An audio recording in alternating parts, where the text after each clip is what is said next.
Tu sais ce sentiment de sécurité si fragile et précieux qui peut se briser à tout instant? Au départ, tu la donnes, comme ça, gratuitement, sans condition, sans restriction, sans peur. Tu l'attends naïvement à qui veut bien la prendre. C'est à ce moment très précis qu'elle a de la valeur pour ceux qui savent la préserver. Certains y verront un joyau, cherchant à tout prix à le protéger dans un écrin de velours, à l'abri de la convoitise. Qu'importe ce qui peut arriver. Que ça soit pour une dispute, une rupture, une distance, une mésentente, elle ne sera jamais à entacher, bien au contraire. C'est dans les coups durs que se révèle toute sa splendeur, son éclat, son potentiel. Mais que devient cette confiance quand elle atterrit dans des mains mal intentionnées? Tu ne le sais pas. Si c'est le cas, tu ne sais pas à quel point je t'envie. Je ne te souhaite jamais de ne connaître cette situation. Pour te décrire comment on la perd, il faudrait aussi que je t'explique comment on se sent après ça. Finalement, ce n'est pas la définition du mot qui importe. Pour ça, il existe plusieurs dictionnaires.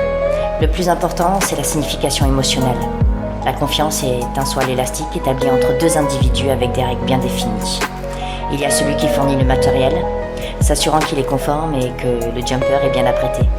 Et il y a le sauteur, celui qui devra faire le grand saut. Ça y est, tu comprends? Celui qui saute, c'est celui qui confie sa confiance à celui qui l'a équipé. Et cette fois, c'est toi qui dois sauter. Te voici donc au bord du précipice.